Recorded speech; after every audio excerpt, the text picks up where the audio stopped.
वर्तमान शासननायक भगवान महावीर स्वामी की, श्रीमद संस्कृति संवर्धक आचार्य देव विद्यासागर जी महाराज की, परम पूज्य प्रमाणिक संत महामना मुनिराज प्रमासागर जी महाराज की, परम पूज्य अरह सागर जी महाराज की, अहिंसामयी जैन धर्म की।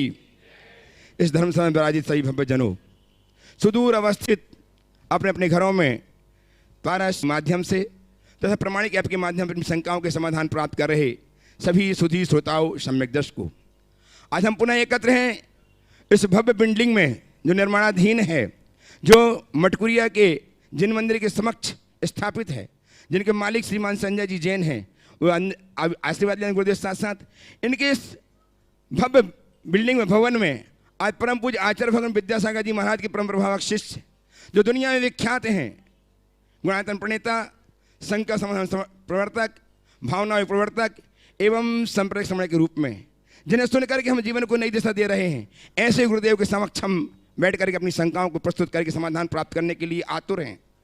हम अपनी शंकाएं के समाधान प्राप्त करें, उसके पूर्व मैं चाहता हूं कि गुरुदेव का वरद हस्त हमें आशीष के रूप में प्राप्त हो।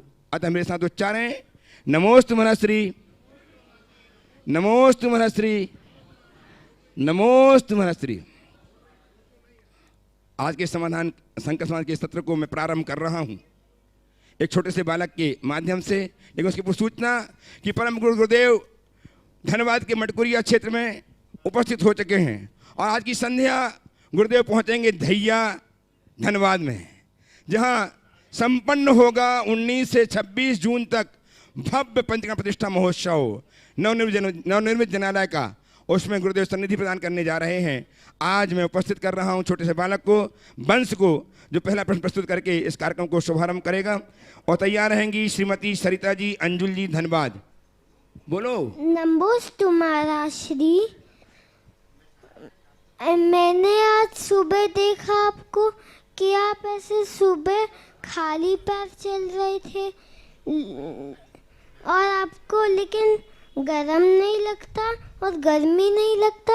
हम लोग जब चलते तब तो हम लोग को गरम लगता है, लेकिन आपके इतनी शक्ति कैसे आई?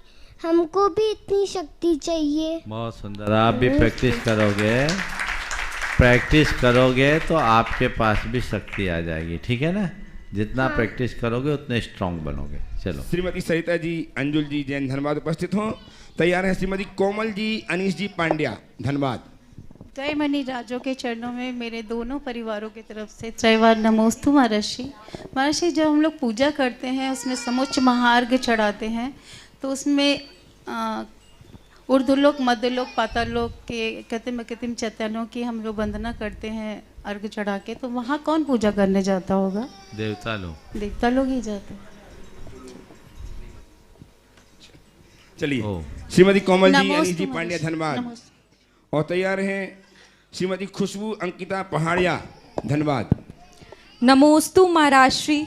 महाराष्ट्री, मेरी यह शंका है कि जैसे हमारे बड़े सिखाते हैं कि मंत्रों का जाप जब हम करते हैं तो उनका उच्चारण सही होना चाहिए, या पाठ या कोई भी भक्तामर स्त्रोत पढ़ते हैं जो संस्कृत में लिखा है उनका उच्चारण सही होना चाहिए। तो जैसे हमारे जैसे लोग जो अभी धर्म सीख रहे हैं उनसे अगर कोई गलती हो जाती है संस्कृत पढ़ने में तो उसका प्रभाव हम पर नहीं पड़ता या कोई दोष लगता है क्या?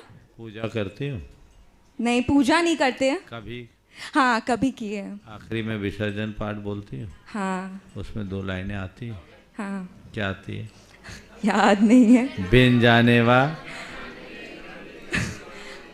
बोलते हैं कि नहीं बोलते? बोलते हैं। बिन जाने वा जानते रही टूट जो कोई, तुम प्रसाद थे परम गुरु सो सब पूरन हो। तो अगर भावों में विशुद्धि है और किसी वजह से कोई गलती हो जाए तो भगवान से निवेदन कर लो, सब माफ़ हो जाए। देखिए, ठीक है।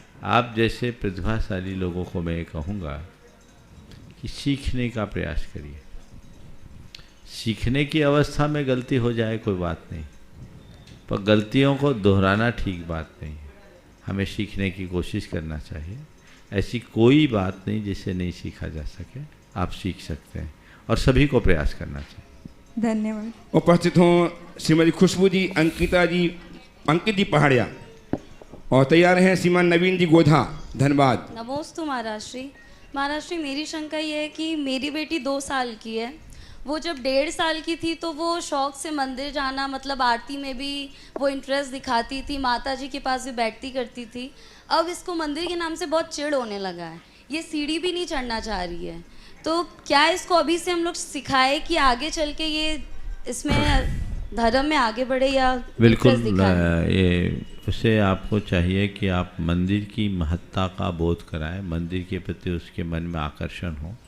मंदिर जाते समय नहीं और समयों में उसे मंदिर की महिमा का भान कराएं, उसे समझाएं कि हमारे जीवन में मंदिर का कितना महत्वपूर्ण स्थान है, और मंदिर से जुड़ी हुई कुछ कहानियाँ सुनाएं ताकि उसके मन में ये बात जुट जाए तो वापस ये हो सकता है। नमोस्तु महाराज। आइए श्रीमान नवीन जी गोधा धनबाद से तैयार है श्रीमती पुष्पा जी महन जी पांड्या मटकुरिया धनबाद। ओ हाँ बोलो नवीन। नवीन जी गोधा। नमोस्तु भगवान। एक साथ आ जाओ। हाँ नमोस्तु भगवान जी। बोलो। भगवान जी, मेरा प्रश्न आपसे ये है कि हम आपको नमोस्तु करते हैं और आप हमें आशीर्वाद देते हैं। ऐसा ही वाकया आज से 12 साल पहले मेरे साथ हुआ था और एक एक्सीडेंट हो गया था मेरे साथ, और आपने मुझे आशीर्वाद दिया था कि नवीन, यदि तेरे 100 टुकड़े भी हो जाएंगे हड्डी के तो तू वापस खड़ा होगा। तो भगवान, ये आशीर्वाद मतलब ये उस अद्भुत अदृश्य शक्ति को मैं कहीं ना कहीं महसूस करता हूँ। भगवान जी, आप हैं, हमारे माँ हैं, हमारे पिताजी हैं, इनका ये आशीर्वाद कैसे हमारे साथ ये काम करता है, ये क्या है ये चीज़? देखिए, बहुत अच्छी बात है। हर दृश्य शक्ति के पीछे कोई अदृश्य शक्ति होती है। हम दृश्य शक्ति को तो समझते हैं, पर उसमें अंतर्निहित अदृश्य शक्ति की तरफ हमारी दृष्टि कम जाती है।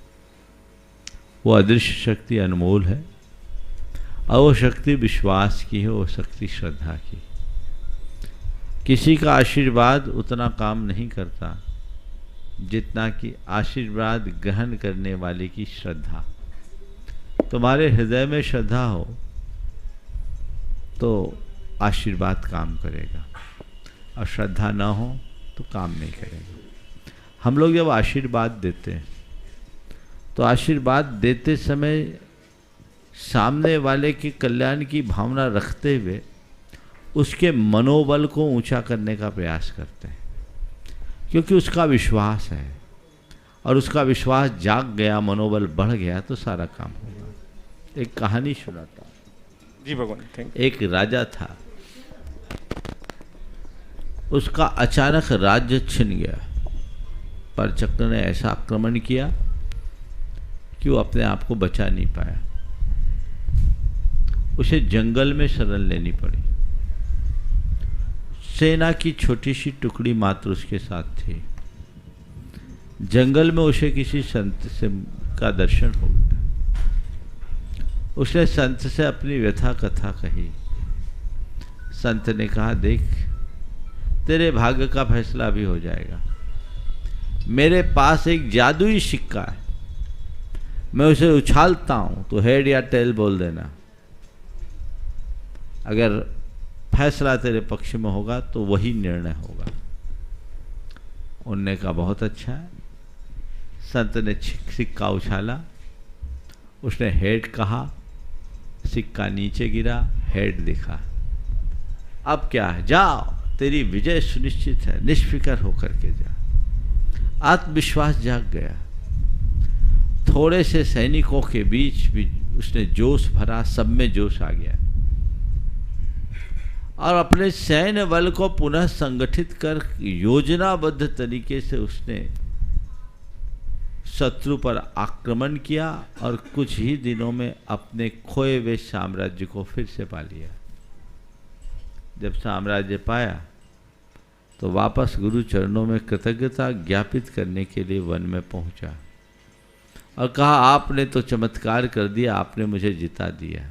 आपके आशीर्वाद का फल है कि मैंने अपना खोया हुआ साम्राज्य फिर से पा लिया। गुरु ने कहा, इसमें मेरा कोई आशीर्वाद नहीं, ये सब तुम्हारे विश्वास का फल है। महाराज आपके सिक्के का ही तो चमत्कार है। ने कहा सिक्के का चमत्कार? झोले में हाथ डाला, उससे कहा हाथ बढ़ाओ, हाथ बढ़ाया, सिक्का उसके हाथ में दिया, सिक्का को कहा पलट कर देखो, सामने वाला भौचक रह गया, क्योंकि सिक्के के दोनों तरफ हेड था, टेल था ही नहीं। समझ गए ना? तो संतों के पास एक ऐसा सिक्का होता है जिसके दोनों तरफ हेड होता है, बस समझ लीजिए। वो हेड पर विश्वास हो जाए तो सारा काम हो सकता है। आशीर्वाद और दुआएं तभी काम करती है जब हमारा उन पर भरोसा और विश्वास हो।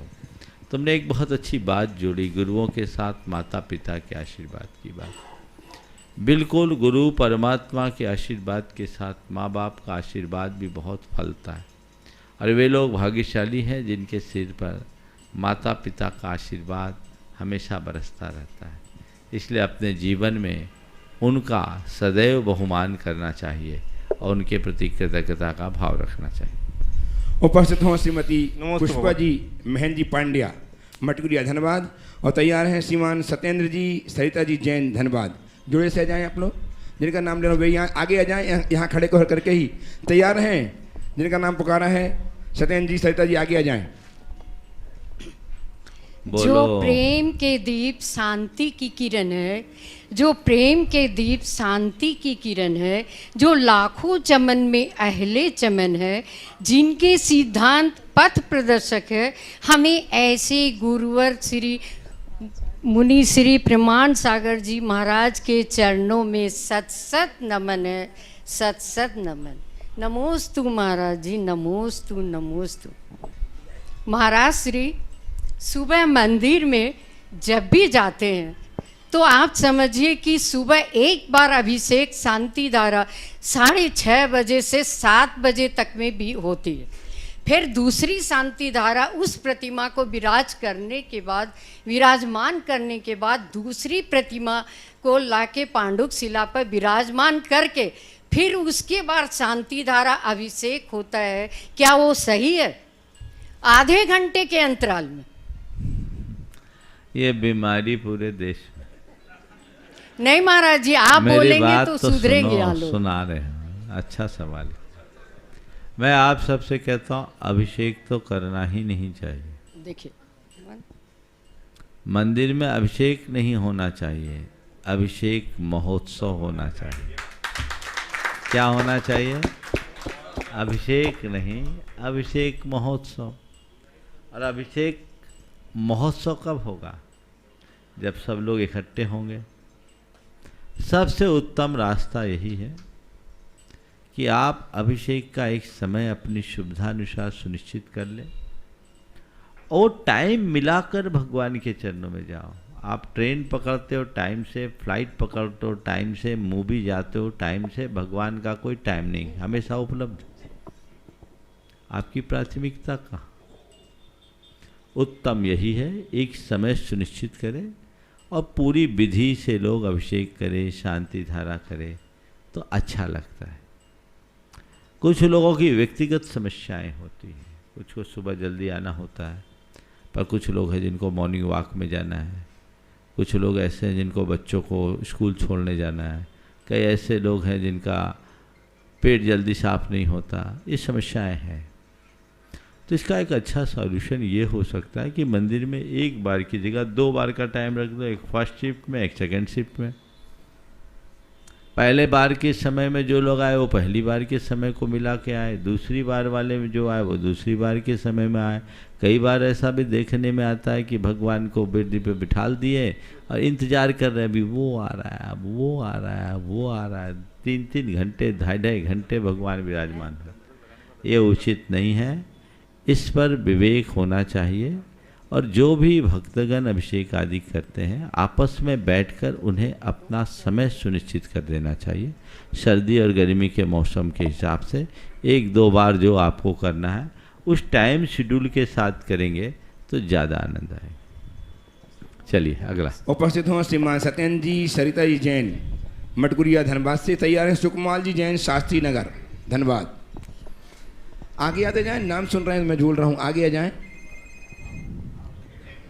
समय वेस्ट होता है, प्लीज बोलो। नमोस्तु गुरुदेव, नमोस्तु गुरुदेव, नमोस्तु गुरुदेव।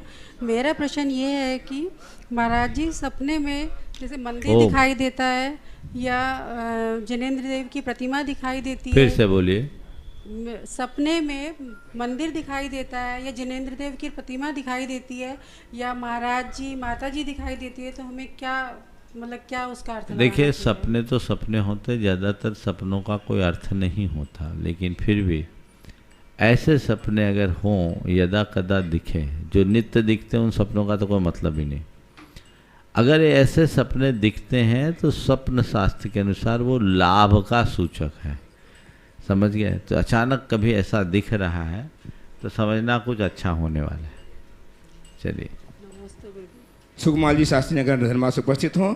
तैयार हैं श्रीमान अनिल कुमार जी जैन झरिया धनबाद। जल्दी।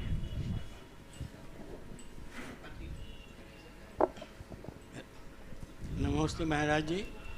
हेलो। वो बहुत भाग्यशाली होता है महाराज जी जो रोज़ मंदिर के दर्शन कर पाते हैं, किंतु जो किसी कारणवश या मजबूरीवश नहीं आ पाते तो उनके भाव रहते हैं, तो उनको क्या होना चाहिए, कैसा मतलब उनको फर्क करता है, चाहे उनको महसूस होता है, इस बारे में। और एक क्वेश्चन और है महाराज जी मेरा, कि ये जो भक्तांबर पाठ है कि मेरे को किसी ने संशय में डाल दिया था कि ये संध्या समय के बाद नई जोर से आवाज़ में पढ़ना चाहिए। ये दो क्वेश्चन है। देखिए, मंदिर नहीं आना और मंदिर नहीं आ पाना, नहीं आना अश्रद्धा या प्रमाद का द्योतक है, और नहीं आ पाना कोई मजबूरी या व्यवस्था है। अगर हम नहीं आ रहे हैं तो मान करके चलिए हम अपना बड़ा नुकसान कर रहे हैं, और नहीं आ पा रहे हैं इसका मतलब हमारे आड़े कोई अंतराय आ रहा है। अब उस अंतराय का निवारण हमें करना चाहिए, और नित्य भावना भानी चाहिए कि मेरे साथ मेरी परिस्थितियाँ अनुकूल हो, ताकि मैं भगवान की सेवा कर सकूं, भगवान का दर्शन कर सकूं, वंदन कर सकूं। अब चलता है कह कर के मत टालो, अपने अंतरंग का उत्साह बना के रखो, और जब तक नहीं आ पाओ तो कुछ त्याग करो, और घर बैठे जितना धर्म ध्यान कर सको करो। जहाँ तक भक्तामृत स्तोत्र के संध्या काल में पढ़ने का सवाल है, कतिपय लोग ऐसा कहते हैं, पर ऐसा कोई शास्त्रीय विधान नहीं है। भगवान की स्तुति है 24 घंटे में कभी। बोलो अनिल। श्रीमान अनिल कुमार जी जैन झरिया धनबाद। नमस्ते और गुरुदेव। तैयार हैं खुशबू जैन धनबाद अंकित जी के साथ। हो गई खुशबू तो। नमोस्तु गुरुदेव, नमोस्तु गुरुदेव, नमोस्तु गुरुदेव। हमारा बहुत बड़ा परम सौभाग्य है कि आप हमारी नगरी में आए हैं, और इसका एक फ़ायदा मुझे मिल रहा है कि मैं 4 दिन से सुबह जल्दी उठ जा रहा हूँ। मेरी माँ बहुत खुश है इससे। जो बेटा नालायक था 8 बजे उठता था, वो 2:30 बजे रात में उठ जाता है और भाग जाता है बिना बोले। मैं उठाता नहीं उन्हें, लेकिन बोलो बोलो, सवाल करो जल्दी। सवाल ये है कि हम लोग जो 4 दिन से चल रहे हैं, तो हमारे दोस्त लोग या जो भी है साथी, वो व्हाट्सएप में अपना फ़ोटो डाल रहे हैं। तो फोटो में क्या हो रहा है कि बेल्ट लगाए हुए हैं, जूते पहने हुए हैं, तो उससे लगता है हम लोग जो दिखाते थे, हम लोग बहुत त्याग वाले हैं, हम लोग बहुत त्याग करते हैं, और मुरीद श्री और एक्स्ट्रा त्याग करेंगे, वो नज़र नहीं आ रहा है। तो दोस्त लोग जो व्हाट्सएप में फ़ोटो देखते हैं, उनका सवाल था, बेटा तुम कर क्या रहे हो? वो दिखाते हो कि हमारे साधु एक टाइम खाते हैं, केस क्लोज करते हैं, और फोटो ऐसे डाल रहे हो, क्या ये सही है, यह उचित है? साधु बेल्ट लगाए क्या? नहीं, हमारे भावना है, हम त्याग नहीं करेंगे साथ। बात इसकी हो रही है। हाँ। उनको बोलो हम रात की नींद का त्याग कर रहे हैं, भूख प्यास का त्याग कर रहे हैं, पैदल इतनी गर्मी में चल रहे हैं, कोई चल करके तो बता दो, क्या एक हम त्याग है? ठीक है, नंगे पाँव चलना और उत्तम है, लेकिन अभी सड़क तो तवा बना हुआ है, लोग तबाह हो जाएंगे। इसलिए देश काल की परिस्थितियों के अनुरूप चलना चाहिए। उनको बोलना हमारा ये त्याग ही है जो हम अपने गुरु की सेवा में इतनी श्रद्धा भक्ति अर्पित करते हैं। और हमें मत देखो, हमारे गुरुओं को देखो, हमारे आदर्श वही हैं और हमें उसी दिशा में आगे बढ़ना है, ऐसा भाव रखना चाहिए। उपस्थित हो श्रीमती वंदना जी मनोज जी गंगवाल। दूसरा सवाल एक ही धन्यवाद। सवाल की अनुमति और तैयार है। हैं श्रीमती प्रीति जी मनोज जी जैन ट्रस्टी आयतन धनबाद।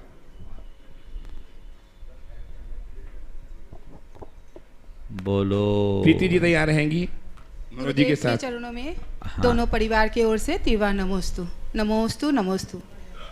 प्रश्न ये है, बेंगलोर से दीदी है, उनका प्रश्न है कि मन के भाव इतने जल्दी क्यों बदलते हैं, इसको संभाल के कैसे रखें? यही मन का स्वभाव है जो पल पल बदले। मौसम से भी जल्दी मन बदल जाता है। मन को संभालने के लिए हमें सतत अभ्यास करना चाहिए। अभ्यास के बल पर ही हम अपने मन की संभाल कर सकते हैं। तत्व ज्ञान के बल पर और वैराग्य के बल पर अपने मन में संभाल लाया जा सकता। महर्षि, मेरा प्रश्न है, मैं भक्तामर की हीलर हूँ, तो जिसी को भी स्वास्थ्य के खराब रहते हैं या फिर जो भी जिसका प्रॉब्लम रहता है, उसको मैं भक्तामर से जब हीलिंग करती हूँ तो अपना भाव उसमें लगाती हूँ कि वो उसका प्रॉब्लम सॉल्व हो जाए। तो ये भाव उस तक पहुँचता है?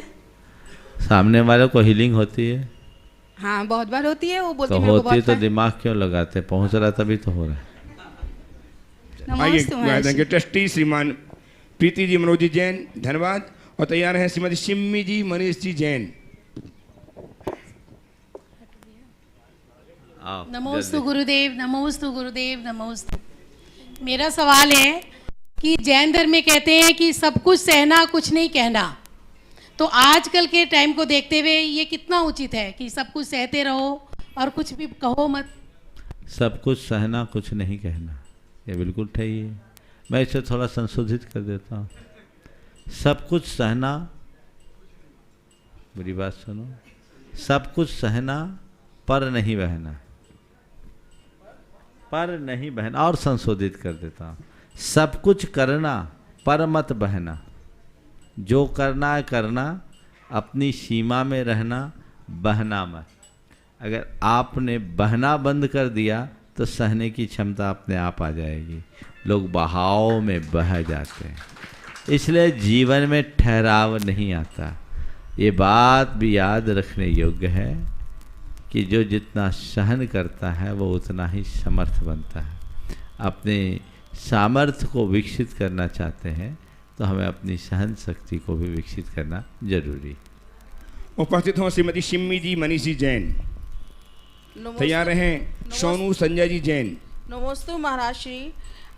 मेरा प्रश्न है, अगर हमने इस जन्म में कोई गलत कर्म नहीं किया है फिर भी हमको कष्ट मिल रहा है, सब बोलते हैं आप पिछले जन्म का भोग रहे हैं, तो इंसान अपने कर्म एक ही जन्म में क्यों नहीं भोगता, जिससे उसे भी पता चले जिसके साथ हमने गलत किया है? मैं एक बात बोलता हूँ, ये तो बहुत अच्छा है कि कर्म व्यवस्था ऐसी बनी है कि हम अभी का अभी नहीं भोगते, थोड़ा टाइम मिल जाता है तो उसको सलटाने की अनुकूलता होती।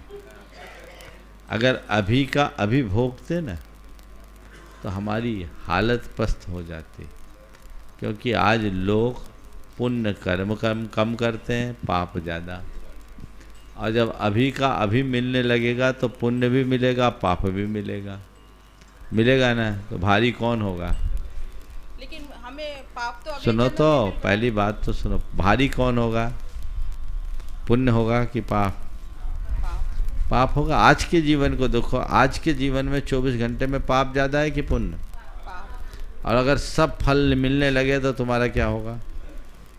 दूसरा, हम भोजन करते हैं, भोजन करने से शरीर को आधार मिलता है, पर खून कब बनता है? बोलो, तुरंत? तो 2-3 दिन में। हाँ, लगता है ना। ऐसे ही हम जो कर्म करते हैं उसका किंचित फल हमें तुरंत मिलता है, पर दीर्घकालिक फल तब मिलता है जब वो कर्म पचता है। पचने के लिए टाइम देना पड़ेगा कि नहीं? समझ गए? चलिए। श्रीमती सोनू जी संजय जी जैन उपस्थित हों और तैयार हैं श्रीमती सीमा जी राकेश जी जैन। बोलो। महाराज जी के चरणों में मेरा और मेरे परिवार का बारंबार नमोस्तु। महाराज जी, मेरा प्रश्न है कि दीक्षा और दीक्षा कल्याणक में क्या डिफरेंस है? दीक्षा किसी की भी होती, दीक्षा कल्याणक केवल तीर्थंकरों का। जो अपने कल्याण के लिए ले वो उसका नाम दीक्षा है, और जिसकी दीक्षा से सारे जगत का कल्याण हो उसका नाम दीक्षा कल्याण है। आइए श्रीमती राकेश जी जैन, और तैयार हैं श्रीमान सुरेंद्र जी जैन, मुनि संघ व्यवस्था समिति में सुरक्षा मंत्री कोलकाता। मेरी शंका ये है कि अगर सुबह हम मंदिर जाने का भाव बना लेते हैं और किसी कारणवश नहीं जा पाते तो उसका क्या दोष लगता है और क्या? मंदिर बनाने का मन बना लिए, नहीं जा पाए नहीं जा पाए तो दोष क्या? हमारा प्रमाद है, और एक पुण्य का अच्छा अवसर हमारे हाथ से निकल गया तो घाटा हो गया। तो जैसे कोई कमाई का अवसर हो, खो जाए तो कैसा लगता है, वैसे ही फीलिंग उस दिन होनी चाहिए जिस दिन मंदिर जाना का मौका मन हो और न जा पाए। आगे अगला सुरेंद्र। श्रीमान सुरेंद्र जी जैन, जो मुनि संघ व्यवस्था समिति में सुरक्षा मंत्री पर सुशोभित हैं और अपना प्रश्न प्रस्तुत कर समाधान प्राप्त करेंगे। उसके पूर्व महाश्री एक ऑनलाइन सूचना आई है आपके चरणों में। श्रीमान मुकेश जी, कीर्ति जी, मेट्रो परिवार दिल्ली बारंबार नमोस्तु करते हुए जीव दया संघ के लिए आज अपने बेटे कुणाल की सगाई के अवसर पर 51,000 की राशि जीव दया संघ के लिए प्रदान कर रहे हैं, दया महासंघ को प्रदान कर रहे हैं। बहुत बहुत साधुवाद के साथ आपके साथ आपसे आशीर्वाद चाहते हैं। तैयार हैं श्रीमान कमल जी, पाटनी वर्धमान। बोलो, आप तो बोलो। द्वय मुनिराजों के चरणों में त्रिबार नमोस्तु, मेरे और मेरे पूरे परिवार का, और श्री दिग्विजय मुनि संघ व्यवस्था समिति कोलकाता के सभी सदस्यों का भी आपको सबको त्रिबार नमोस्तु। मेरा एक प्रश्न है और मेरी दीदी का भी एक प्रश्न है। आजकल ये एक परंपरा शुरू हो गई है कि वेदी प्रतिष्ठा हो या पंच कल्याणक हो या सिद्ध चक्र विधान हो, उसके पश्चात कई लोग जो हैं अबीर का प्रयोग करने लग गए हैं। सारे लोगों के अबीर लगा दिए जाते हैं, गुलाल, हाँ, गुलाल या अबीर जो भी कुछ कहें। तो ये क्या उचित है?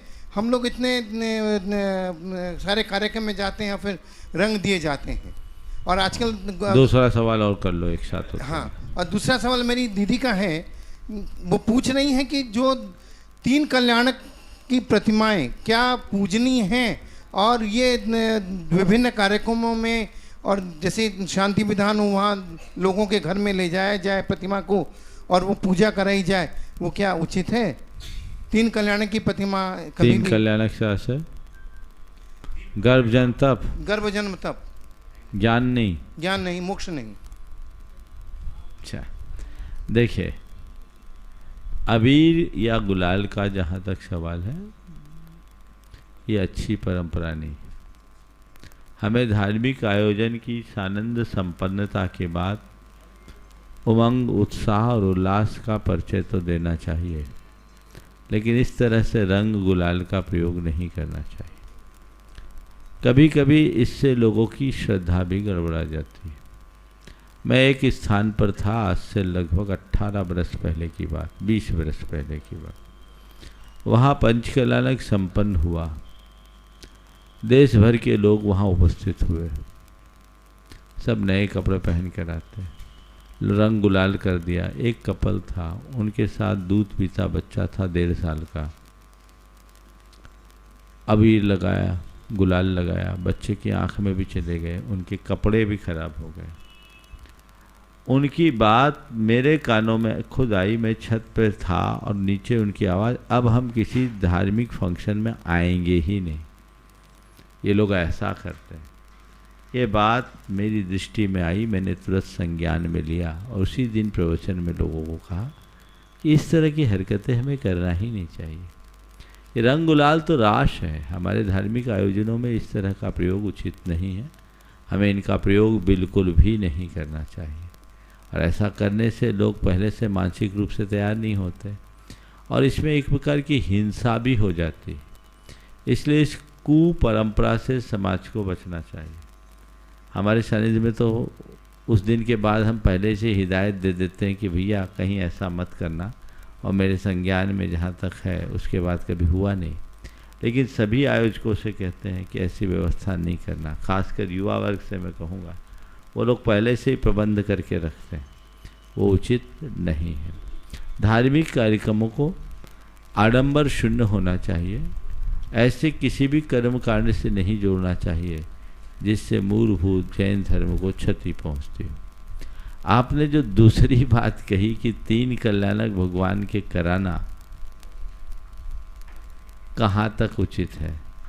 हमारे आगम में 3 कल्याणक का कोई विधान ही नहीं है, हमारे आगम में 5 कल्याणकों का विधान है। तो जब भी भगवान के 3 कल्याणक हो तो 2 भी करना जरूरी, 5 करो। और भगवान की मूर्त को खेल का विषय मत बनाओ, ये सब लौकिकता है। उसमें जो विशुद्धि और पवित्रता होती वो नहीं होती।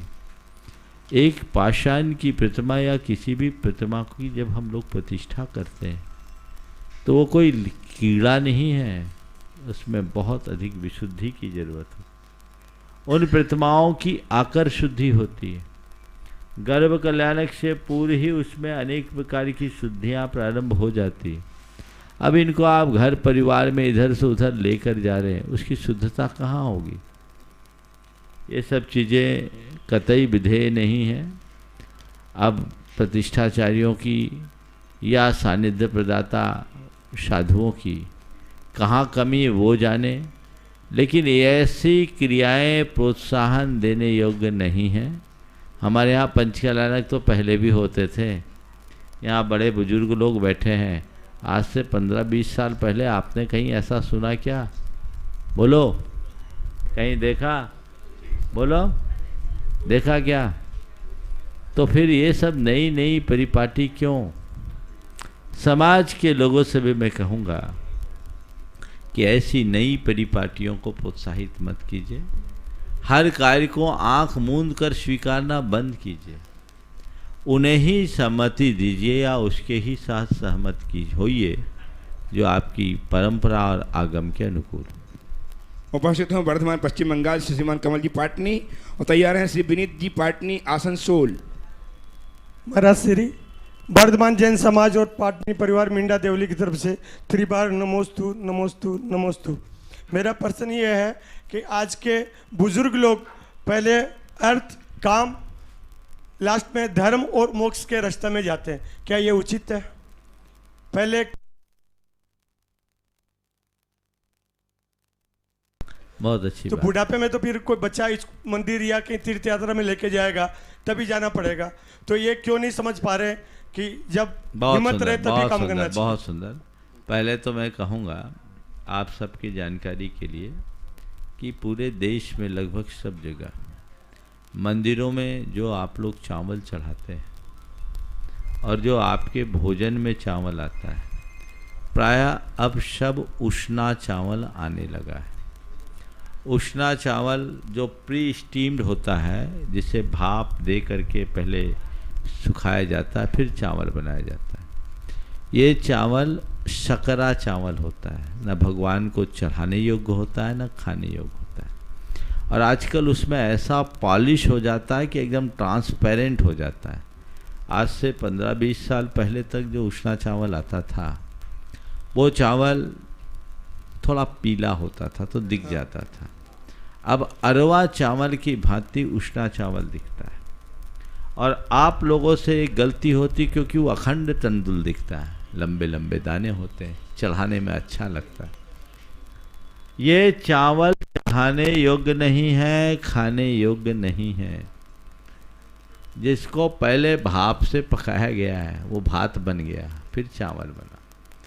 इसे इसलिए आजकल ज़्यादा प्रोसेस में लिया जाता है क्योंकि इस चावल में कनकी कम आती, टूटती नहीं। लेकिन ये चावल हमारे चढ़ाने योग्य नहीं है। हमें अरवा चावल मंदिर में चढ़ाना चाहिए और वही जैनियों के खाने योग्य है। अरवा चावल अखंड होता है, उसको आप पानी में डालेंगे वो थोड़ा टूटेगा, उष्णा चावल नहीं टूटेगा। उसकी पहचान है, गंध से भी उसकी पहचान है। और उसकी सबसे अच्छी पहचान अरवा चावल और उष्णा चावल दोनों को आप अलग अलग कटोरी में डालिए पानी में।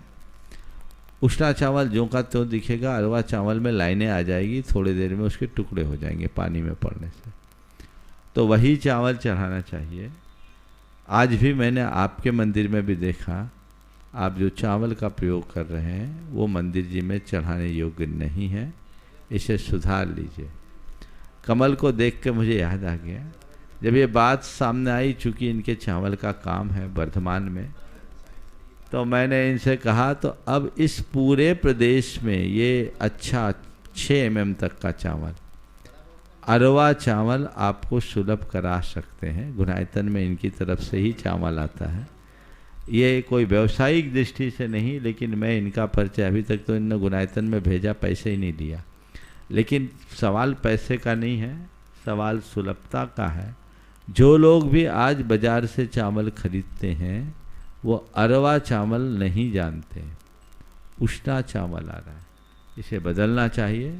और कई लोगों को शिकायत रहती है वो तो टूट जाता है, मैं कहता हूँ टूटा चढ़ा लेना, खोटा मत चढ़ाना। एकदम ऐसी बात नहीं, और उसको थोड़ा ढंग से धोते समय थोड़ी सावधानी रखोगे तो टूटेगा भी नहीं। उष्णा चावल प्लास्टिक कोटेड जैसा हो जाता है। अरवा चावल में पानी आप ज़्यादा देर मत डालो तो जल्दी निकल जाता, धुल भी जाएगा, टूटेगा भी नहीं, कम टूटेगा। तो ये बात सबको ध्यान में रखना चाहिए। मैं आप लोगों को तो कह ही रहा हूँ, ये संदेश पूरे देश में जा रहा है। इसकी पूरी अलग अलग प्रोसेस होती है। आजकल सारी ऑटोमेटिक प्लांट्स लग गए हैं और चाइनीज प्लांट्स है, बड़े बड़े प्लांट्स हैं। अब प्रायः प्री स्टीम्ड चावल ही बनते हैं, ऐसा ही है ना कमल? हाँ, तो ये दोनों में अंतर है, इसे समझना चाहिए। इसको रो राइस बोलते हैं। 1 मिनट में तुम लोगों को बता दो दोनों की प्रोसेस में क्या अंतर है, ताकि देश भर के लोगों को पता लग जाए अरवा चावल कैसे बनाया जाता है, उष्णा चावल कैसे बनाया जाता है। रो राइस जो है वो धान से सीधा सुखा करके और उसको क्रेसिंग किया जाता है, सिर्फ छिलका उतरता है और हल्का पॉलिश होता है। और वो जो उसको आतप राइस बोलते हैं और इंग्लिश में रो राइस बोलते हैं। और जो बॉइल्ड राइस है उसको उष्णा चावल जो अपने लेबर क्लास का और सब खाते हैं। तो रो राइस में 150 डिग्री टेम्परेचर पहले धान को हीट करते हैं और उसको वाटर सोकिंग के लिए मिनिमम 8 घंटा रखते हैं, जिससे वो चावल टूटेगा नहीं। चावल टूटने से रेट कम हो जाती है, कॉस्टिंग ज़्यादा आती है, इसलिए उसको 150 डिग्री टेम्परेचर दे करके 8 घंटा पानी का वाटर सोकिंग टाइम देते हैं। फिर उसको वापस 150 डिग्री टेम्परेचर से ही वापस उसको गर्म करके फिर उसको प्रोसेस में लाते हैं। तो ये उष्णा चावल बन जाता है और उष्णा चावल अपने खाने योग्य नहीं होना चाहिए। आप सब समझ गए। 150 डिग्री टेम्परेचर में बॉइल करके धान को 8 घंटा रखना, और वो सब अनछने पानी से, और वो तो उष्णा हो गया, वो खाने योग्य भी नहीं और चढ़ाने योग्य भी नहीं। इसलिए देश भर के सभी मंदिर से जुड़े लोगों से मैं संदेश इस मंच के माध्यम से दे रहा हूँ। मैंने अनेक बार पहले भी बोला है, लोग प्रमाद बस इस पर ध्यान नहीं दे रहे। हम द्रव्य की शुद्धि का ध्यान रखें। मंदिर में आप अरवा चावल का ही प्रयोग करें और इसकी व्यवस्थाएं सुनिश्चित करें कि हर गांव शहर में अरवा चावल सुलभ हो सके। ये व्यवस्थित लोगों को करना चाहिए ताकि आप उसे ठीक रीति से संपादित कर सकें। अब तुम्हारा सवाल था, क्या सवाल था? अर्थ, हाँ, काम, धर्म, अर्थ, और लास्ट काम। में मोक्ष, हाँ, रास्ते में जाने का देखिए सोचते हैं। ऐसा है, हमारा क्रम है धर्म, अर्थ, काम, मोक्ष। आपने कहा धर्म और मोक्ष बाद में सोचते हैं, अर्थ काम में पहले लगे होते हैं। जो धर्म को भूलकर अर्थ का आश्रय लेते हैं उनके जीवन में अनर्थ होता है, और जो धर्म को भूलकर काम का सेवन करते हैं उनका जीवन तमाम होता है। अर्थ और काम पर धर्म का नियंत्रण होना चाहिए। धर्म पूर्वक अर्थोपार्जन और धर्म के साथ काम का आलंबन, ये 3 पुरुषार्थी गृहस्थों के लिए है। और इन तीनों को ठीक रीति से जो निभाते हैं वे ही आगे चलकर मोक्ष पुरुषार्थ की योग्यता प्राप्त करते हैं। इसलिए प्रत्येक व्यक्ति को ये चाहिए कि वह धर्म, अर्थ और काम, ये तीनों पुरुषार्थों में सम्यक संतुलन बना करके जिए।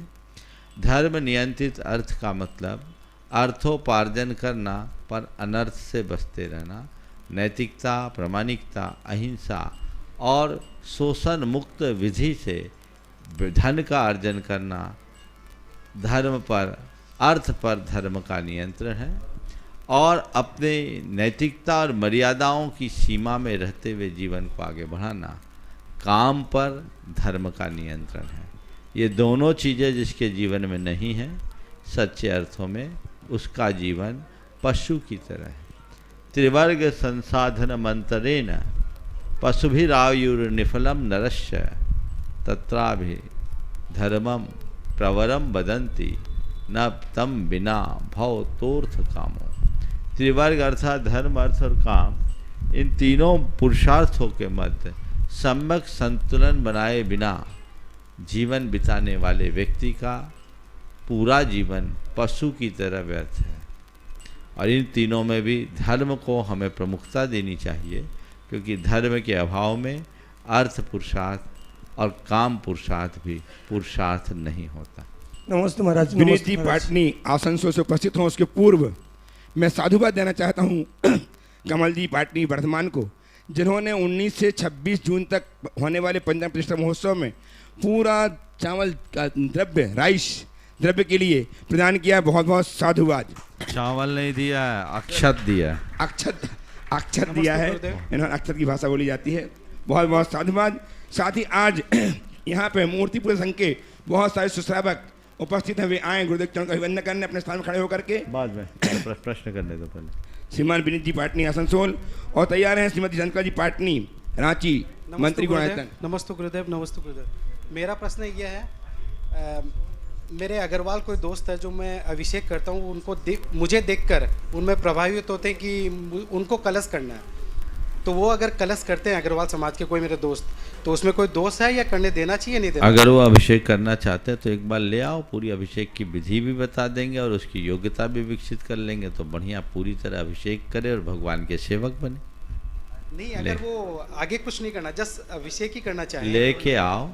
केवल अभिषेक करने से उचित नहीं है, अभिषेक भी कर ले और कुछ अनर्थ भी कर ले, ये शोभास्पद नहीं। समस्त महाराज जी उपस्थित हों श्रीमती चंद्रिका जी पाटनी, सुश्राविका रांची, मंत्री गुणायतन और तैयार रहें श्रीमती मिली नवीन जी जैन कतरास। सब कुछ चित्र भैया, मूर्ति पूजक संघ। हाँ, सभी आए हुए हैं, नमोस्ते अर्पित करके आशीर्वाद प्राप्त कर रहे हैं। बोलिए। दोनों मुनि राजों के चरणों में मेरी तरफ से नमोस्तु। महाराज से हर तूफान जिंदगी को मुश्किल बनाने के लिए नहीं आता, कभी कभी रास्ते भी साफ कर देते हैं, तो हम लोग हर तूफान में अपने आप को कैसे टिकाए रखें? बहुत अच्छा सवाल है ओम, बहुत अच्छा सवाल है। हर तूफान जीवन को मुश्किल बनाने के लिए नहीं आता, कभी कभी रास्ते भी साफ कर देता है। आपने बहुत अच्छा सवाल किया है कि तूफान को हम मुश्किल की जगह रास्ता साफ करने वाला कैसे बनाए। मैं तो ये कहता हूँ कि तूफान के प्रति अपना नज़रिया बदल ले तो मुश्किलें भी रास्ता साफ करती। अभी कुछ दिन पहले एक सज्जन के प्रतिष्ठान में भीषण आग लगी, करोड़ों का नुकसान हुआ। आप सब सुनकर ताज्जुब करेंगे। उस व्यक्ति ने जो बात कही वो बहुत ध्यान देने योग्य है। उसने कहा कि लोगों ने बताया कि महाराज इनका करोड़ों का नुकसान हो गया। उन्होंने कहा नुकसान नहीं, मेरा परिवार बच गया, मेरा परिवार बच गया, कोई जन हानि नहीं हुई। और हम यही जानते हैं, आप लोगों के मुख से यही सुना है, विनाश विकास की कहानी लिखता है। तो ये विनाश के बाद ही विकास है, तो ऐसे ही चलेगा। हमने अगर अपने अंदर सकारात्मकता विकसित कर ली तो हर तूफान हमें मजबूत बनाने में सहायक बन सकता है।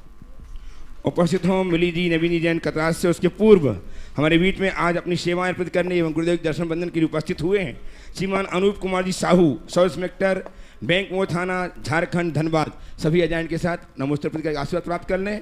और तैयार रहेंगी श्रीमान शोभा सुशील जी पांड्या, झुमरी तलैया। नमोस्तु। मेरा प्रश्न है, हम अपने समाज में अध्यक्ष, मंत्री, कोषाध्यक्ष चुनते हैं, तो हमें चुनते समय किन गुणों का ध्यान रखना चाहिए? देखिए, समाज में चुनाव है, चुनाव डेमोक्रेसी का एक अंग है, और आजकल इन सब बातों को गौन किया जाने लगा है।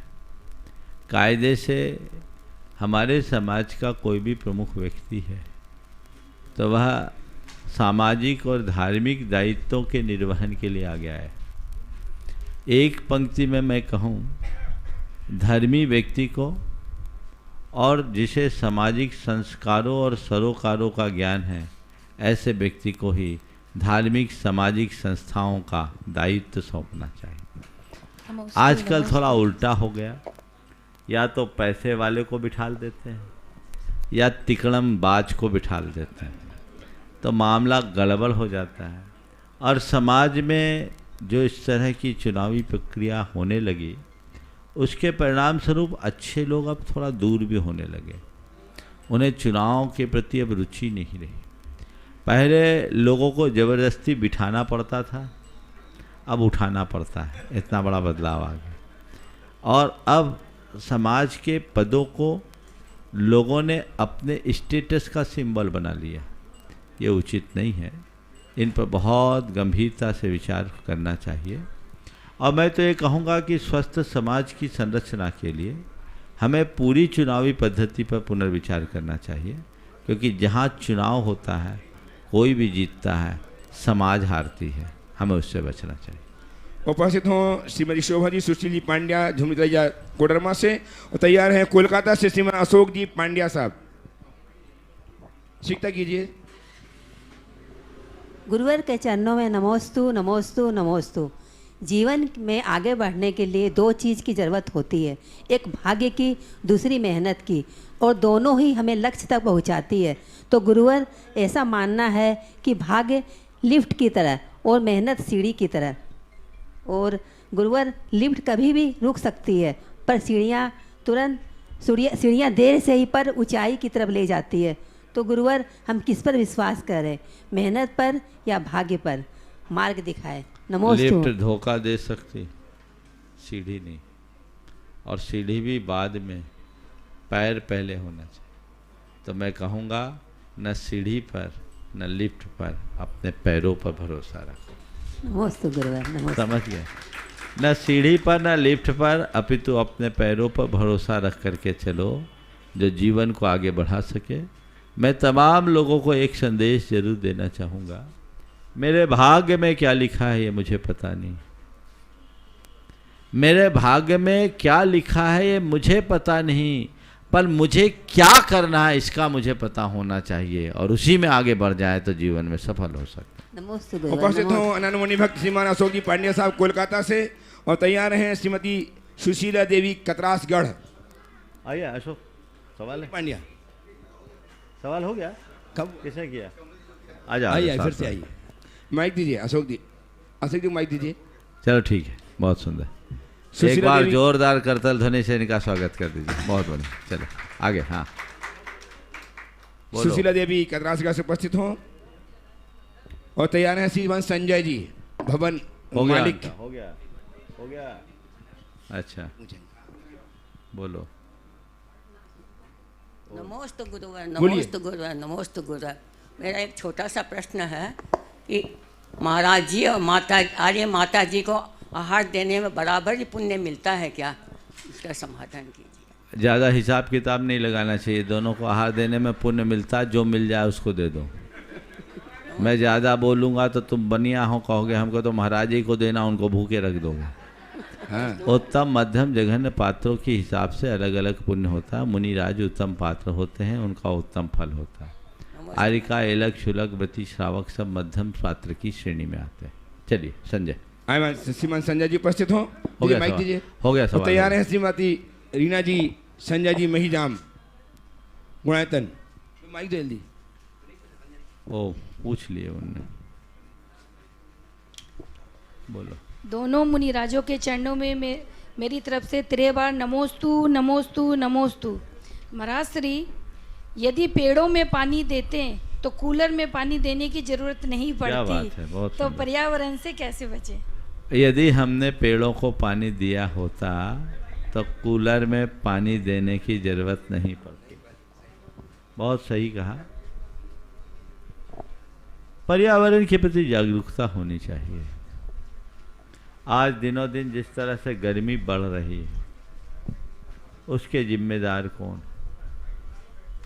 ओजोन की परत दिनों दिन क्षीण हो रही है, इसके जिम्मेदार कौन?